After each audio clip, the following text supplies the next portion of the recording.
Hello everyone, welcome to Net Biology. Today we will discuss about some important questions for MSc entrance examination in the topic animal physiology और ये जो सारे questions हैं वो related हैं JNU entrance examination से MSc life science में। तो चलिए start करते हैं first question से। First question is human chorionic gonadotropin is produced by। Question आ चुका है 2015 में। ह्यूमन कोरियोनिक गोनेडोट्रोपिन एक हार्मोन है और ये किससे रिलीज होता है या सिक्रीट होता है, ये क्वेश्चन हमको पूछा गया है। ऑप्शन से anterior pituitary, corpus luteum, corpus albicans and placenta. इनमें से कौन सा करेक्ट ऑप्शन है? तो अगर हम बात करें एंटीरियर पिट्यूटरी से, पिट्यूटरी ऐसी ग्लैंड है जो बहुत सारे हार्मोन को सिक्रीट करती है और उनमें से एक गोनेडोट्रोपिन हार्मोन भी है जो गोनेट फॉर्मेशन में हेल्प करता है, गैमीट फॉर्मेशन जिसे कहा जाता है। गैमीट फॉर्मेशन में हेल्प करने वाले कुछ हार्मोन्स को ये सिक्रीट करती है और इनको प्राइमरी गोनेडोट्रोपिन हार्मोन कहते हैं, जैसे luteinizing hormone LH and follicle stimulating hormone FSH। ये सिक्रीट होते हैं पिट्यूटरी से। और भी बहुत सारे हार्मोन हैं, जैसे ग्रोथ हार्मोन हो गया, ACTH हार्मोन हो गया, ADH हार्मोन हो गया। ये सारे कहाँ से सिक्रीट होते हैं? पिट्यूटरी से सिक्रीट होने वाले हार्मोन से। लेकिन pituitary human chorionic gonadotropin hormone को सिक्रीट नहीं करती है, तो पिट्यूटरी रॉन्ग आंसर होगा। कॉर्पस ल्यूटियम की अगर हम बात करें तो ये एक पेल बॉडी स्ट्रक्चर है। जब ग्रेफियन फॉलिकल ओव्यूलेशन के टाइम पे ग्रेफिन फॉलिकल रप्चर होता है और ओव्यूल या जो आपका ओवम है उसको रिलीज करता है, तो उस कंडीशन में जो बचा हुआ सेल मास रहता है ग्रेफियन फॉलिकल का, वो पेल बॉडी स्ट्रक्चर बनाता है जिसे कहते हैं कॉर्पस ल्यूटियम। और ये एक हार्मोन रिलीज करता है जिसका नाम है प्रोजेस्टेरॉन। तो ये भी human chorionic gonadotropin hormone release नहीं करता है। कॉर्पस एल्बिकेंस की बात करें तो अगर फर्टिलाइजेशन अकर हो जाता है, फर्टिलाइजेशन हो जाता है, तो उस कंडीशन में कॉर्पस ल्यूटियम जो बॉडी है वो बनी रहती है और वो लगातार सिक्रीट करती है प्रोजेस्टेरॉन हार्मोन, ताकि प्रेगनेंसी क्रिएट की जा सके और फीटस के लिए जो इन्वायरमेंटल कंडीशन है यूट्रस के अंदर वो बनाई जा सके by the release of progesterone. लेकिन अगर फर्टिलाइजेशन नहीं हो पाता है तो उस कंडीशन में कॉर्पस ल्यूटियम जो है वो डिस्ट्रॉय हो जाता है और एक वाइटिश बॉडी स्ट्रक्चर जनरेट होता है जिसका नाम है कॉर्पस एल्बिकेंस, और ये कोई भी हार्मोन सिक्रीट नहीं करता।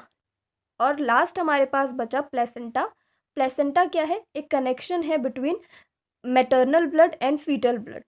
माता का जो फीटस है या जो एम्ब्रियो है उसके साथ जो कनेक्शन है वो किसकी वजह से हो पाता है? प्लेसेंटा की वजह से। और ये भी हार्मोन रिलीज करता है।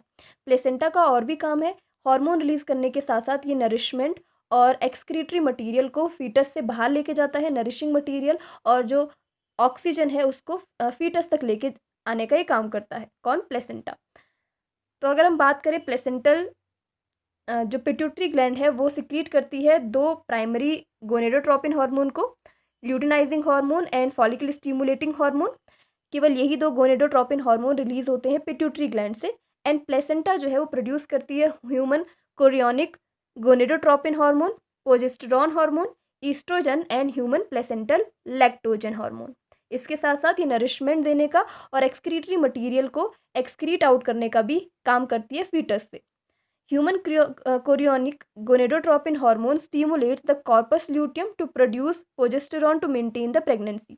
और ये जो हार्मोन है इसका रिलीज होना इंपॉर्टेंट है ताकि जो प्रोजेस्टेरॉन हार्मोन है उसकी जिसको उसका लेवल है उसका सफिशिएंट लेवल ब्लड में बना रहे, ताकि जो प्रेगनेंसी है उसको मेंटेन किया जा सके। इसलिए ये जो हार्मोन है ह्यूमन कोरियोनिक गोनेडोट्रोपिन हार्मोन, ये इसका रिलीज होना जरूरी है और प्लेसेंटा इसे रिलीज करती है। तो कौन सा ऑप्शन यहाँ पे करेक्ट होगा?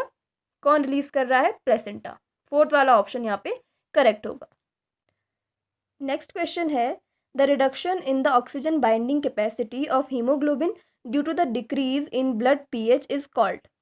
और ये क्वेश्चन भी आ गया है आपका, ये क्वेश्चन भी आ चुका है 2015 में। ऑप्शंस हैं Haldane effect, chloride shift, Root effect and Bohr effect. इनमें से कौन सा इफेक्ट या कौन सा जो फिनोमिनन है उसमें the reduction of oxygen binding capacity, haemoglobin और ऑक्सीजन की बाइंडिंग कैपेसिटी रिड्यूस हो जाती है due to decrease in blood pH. PH का डिक्रीज होना यानी कि एसिडिक लेवल का इंक्रीज हो जाना। जब एसिडिक लेवल है वो इंक्रीज हो रहा है या जो पीएच जो है वो डिक्रीज हो रहा है, उस कंडीशन में reduction of oxygen binding capacity, haemoglobin और ऑक्सीजन की बाइंडिंग कैपेसिटी रिड्यूस हो रही है। और ये कंडीशन किसकी वजह से शो हो पाती है, या इन ऑप्शंस में से कौन सा ऐसा करेक्ट ऑप्शन है जो इसको रिप्रेजेंट करता है, इस स्टेटमेंट को रिप्रेजेंट करता है। हमको करेक्ट ऑप्शन चूज करना है। ठीक है, तो इन सब के बारे में एक बार बात कर लेते हैं। हेल्डन इफेक्ट क्या है? Oxygenation of blood in the lungs displaces CO2 from haemoglobin which increase the removal of carbon dioxide.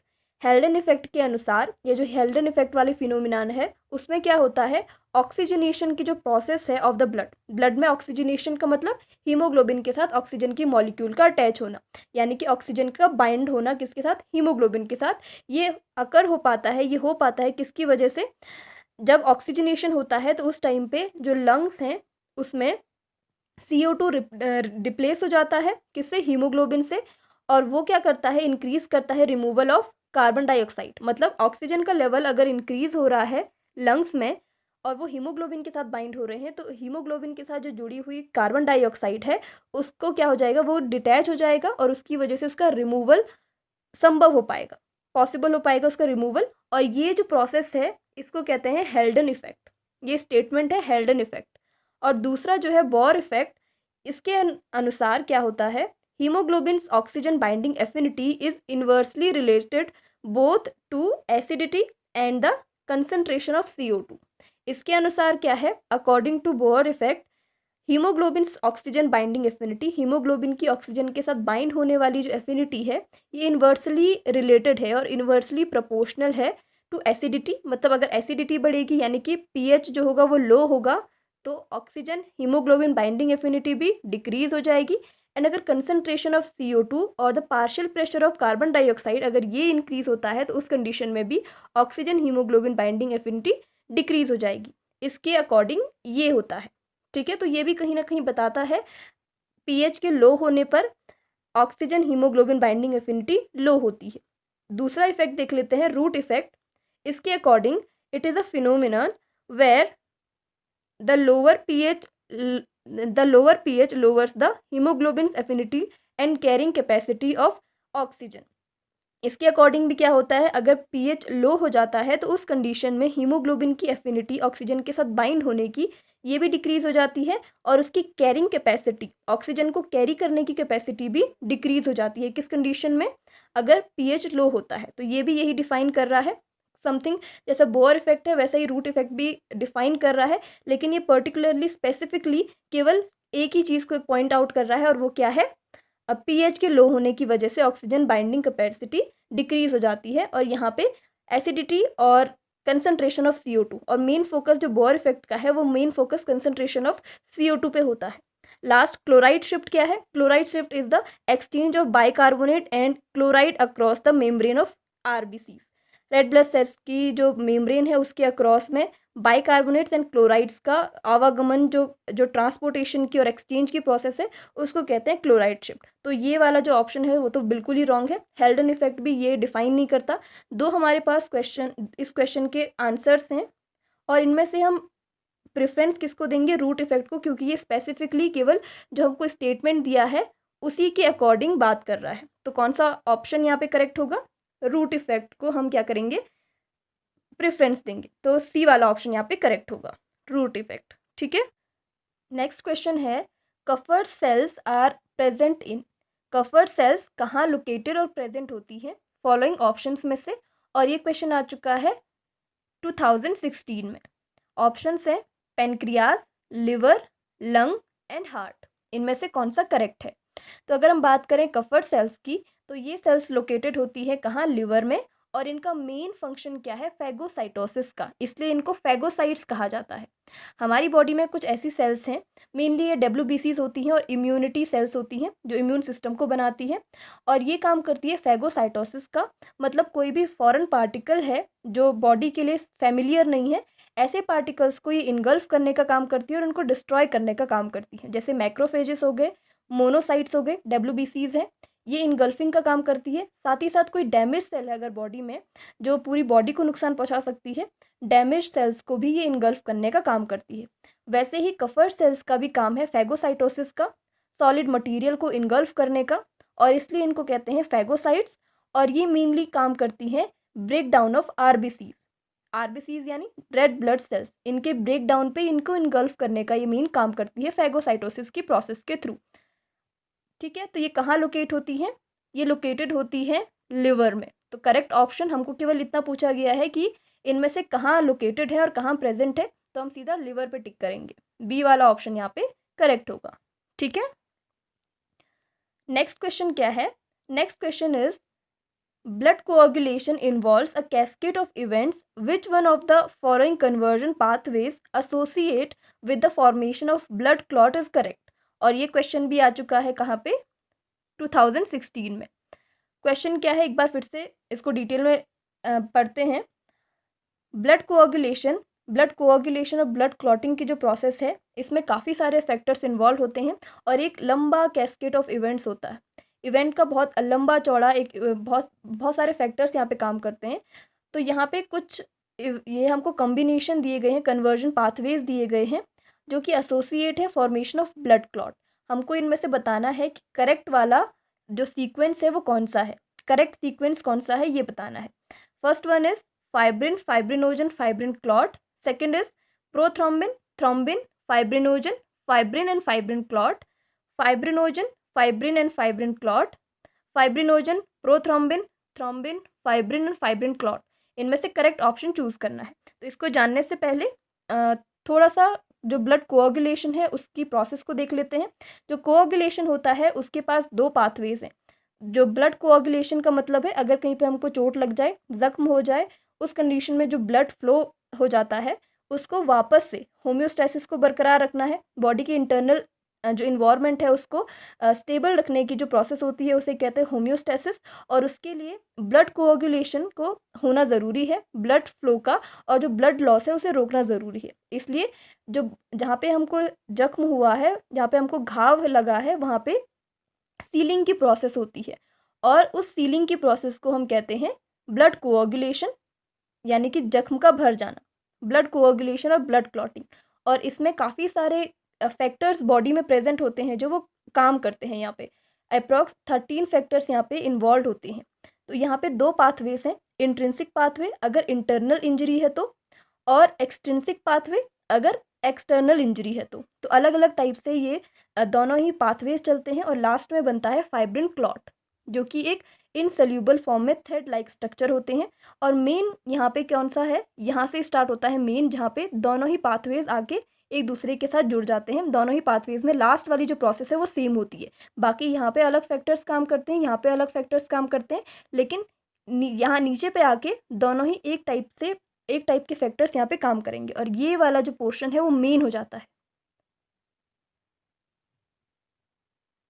और वो पोर्शन कौन सा है? सबसे पहले प्रोथ्रोम्बिन जो है ये सेकंड फैक्टर है। इसकी एक्टिवेटेड फॉर्म है थ्रोम्बिन। इसको कन्वर्ट किया जाता है बाय द थ्रोम्बोप्लास्टिन एक्टिविटी के थ्रू। ठीक है, और उसके बाद जो थ्रोम्बिन है ये कन्वर्ट करेगा फाइब्रिनोजन को, जो फर्स्ट फैक्टर है, फाइब्रिन में। एंड उसके बाद फाइब्रिन पॉलीमराइजेशन की प्रोसेस के बाद, और यहाँ पे 13th फैक्टर जो होता है फाइब्रिन स्टेबलाइजिंग फैक्टर, ये भी काम करता है और ये बनाता है फाइब्रिन क्लॉट, एक इनसोल्यूबल फॉर्म ऑफ फाइब्रिन। इसको ये फॉर्म करता है जिसका नाम है फाइब्रिन क्लॉट, और इसकी वजह से जो वुंड है वो सील हो जाता है। तो यहाँ पे कौन सा कन्वर्जन पाथवे करेक्ट होगा? सेकेंड वाला, प्रोथ्रोम्बिन। फिर उसके बाद प्रोथ्रोम्बिन जो इनएक्टिव फॉर्म है वो एक्टिवेटेड फॉर्म में कन्वर्ट हुई थ्रोम्बिन में। थ्रोम्बिन कन्वर्ट करेगा फाइब्रिनोजन को फाइब्रिन में, और उसके बाद बन जाएगा एक फाइब्रिन क्लॉट, और फिर उसके बाद जो ब्लड क्लॉट है वो बन जाएगा। ठीक है, सीलिंग की प्रोसेस हो जाएगी। तो कौन सा ऑप्शन करेक्ट होगा? सेकेंड वाला। नेक्स्ट एंड इस वीडियो का लास्ट क्वेश्चन है, in mammals urine is maximally concentrated in mammals में यूरिन जो है वो कहाँ पे सबसे ज़्यादा मैक्सिमली, कहाँ पे सबसे ज़्यादा कंसनट्रेटेड होती है? और ये क्वेश्चन आ चुका है 2017 में।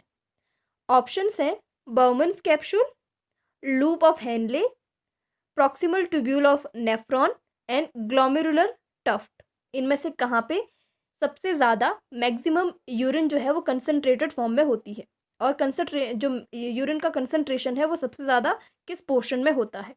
ठीक है, तो अगर हम इसके बारे में बात करें, maximum concentration of urine occurs at the bottom of the nephron loop, nephron के बॉटम साइड पे, जिसे हम क्या कहते हैं, ascending loop of Henle. Henle की जो लूप होती है, अगर हम नेफ्रॉन की बात करें तो वहाँ पे सबसे पहले ग्लोमेरुलस होता है जिसमें फिल्ट्रेशन होता है, और उसके बाद ये फिल्ट्रेट जो होता है वो कहाँ जाता है, बर्मन्स कैप्सूल में, और उसके बाद एक लूप टाइप का स्ट्रक्चर होता है कुछ इस तरीके से, डिसेंडिंग लूप होती है और उसके बाद असेंडिंग लूप होती है। तो ये वाला जो पोर्शन है वो है असेंडिंग लूप ऑफ हेनले। यहाँ पे सबसे ज़्यादा यूरिन कंसंट्रेशन होता है और इसी पोर्शन में काउंटर करंट मैकेनिज्म भी चलता है, जहाँ पे रीअब्जॉर्प्शन का काम होता है। ठीक है, तो जो ये पोर्शन है, यानी कि जो असेंडिंग वाला पोर्शन है, ये इम्परमिएबल होता है वाटर के लिए, यानी कि वाटर यहाँ से ना तो बाहर जा पाता है और ना ही बाहर वाला जो पोर्शन है वहाँ से वाटर अंदर आ पाता है इस पर्टिकुलर लूप में। लेकिन यहाँ पे क्या होता है, reabsorption of sodium and chloride जो है उनका रीअब्जॉर्प्शन इस पोर्शन में होता है। रीअब्जॉर्प्शन का मतलब ये इस लूप से बाहर निकल जाएंगे और उसके बाद वासा रेक्टा के थ्रू वापस से जो सर्कुलेशन है हमारा वहाँ पे पहुँचा दिए जाएंगे। यहाँ पे से रीअब्जॉर्प्शन का काम होता है, इस वजह से यहाँ पे कंसनट्रेटेड यूरिन होती है, क्योंकि इनमें से जो सोडियम है और जो क्लोराइड आयंस हैं वो निकल जाते हैं, और जो थोड़ा बहुत वाटर बच जाता है। फिर उसके बाद अगर वाटर की जो लॉस है, अगर बॉडी में वाटर कमी है, तो आगे डिस्टल कन्वोल्यूटेड ट्यूब्यूल और जो आपका कलेक्टिंग डक्ट है वहाँ पे ADH सिक्रीट होता है। उससे क्या हो जाता है, अगर वाटर लॉस है, बॉडी में डिहाइड्रेशन की कंडीशन है, तो और भी कंसनट्रेटेड हो जाएगा, वाटर का फिर से रीअब्जॉर्प्शन हो जाएगा। लेकिन अगर बॉडी में वाटर पर्याप्त मात्रा में है और ज़्यादा ही मात्रा में है, तो उस कंडीशन में क्या होगा, जो रीअब्जॉर्प्शन है वाटर का वो नहीं हो पाएगा उधर पे, और जो ADH वो सिक्रीट नहीं होगा। ठीक है, इस कंडीशन में अगर वाटर ज़्यादा है बॉडी में तो ऐसी चीज़ें होती है यहाँ पे। और मेनली जो कंसनट्रेटेड यूरिन है वो कहाँ पे फॉर्म होती है, असेंडिंग लूप ऑफ हेनले। तो कौन सा वाला ऑप्शन करेक्ट होगा यहाँ पे, बर्मन्स कैप्सूल, ये तो पहले ही हो गया फिल्ट्रेशन के लिए। लूप ऑफ हेनले, ये वाला ऑप्शन करेक्ट होगा। प्रॉक्सिमल ट्यूब्यूल, यहाँ पे ग्लूकोज और जो बाकी मटेरियल, जो यूजफुल मटेरियल है, कुछ प्रोटीन्स हैं, उनका एक्टिवली इनको रीअब्जॉर्ब किया जाता है, एक्टिवली इनको अपने जो फिल्ट्रेशन है उससे हटा दिया जाता है। उसके बाद ग्लोमेरुलर टफ्ट, यहाँ पे फिल्ट्रेशन का काम होता है, और फिल्ट्रेट आके कहाँ जाता है, बर्मन्स कैप्सूल में, इसे अल्ट्रा फिल्ट्रेट भी कहा जाता है। तो कहाँ पे सबसे ज़्यादा कंसनट्रेटेड यूरिन होगी, लूप ऑफ हेनले में। बी वाला ऑप्शन यहाँ पे एकदम करेक्ट होगा। ठीक है, तो ये थे कुछ important questions for MSc entrance examination. Next video में हम कुछ और क्वेश्चन के साथ बात करेंगे। तब तक के लिए थैंक यू सो मच।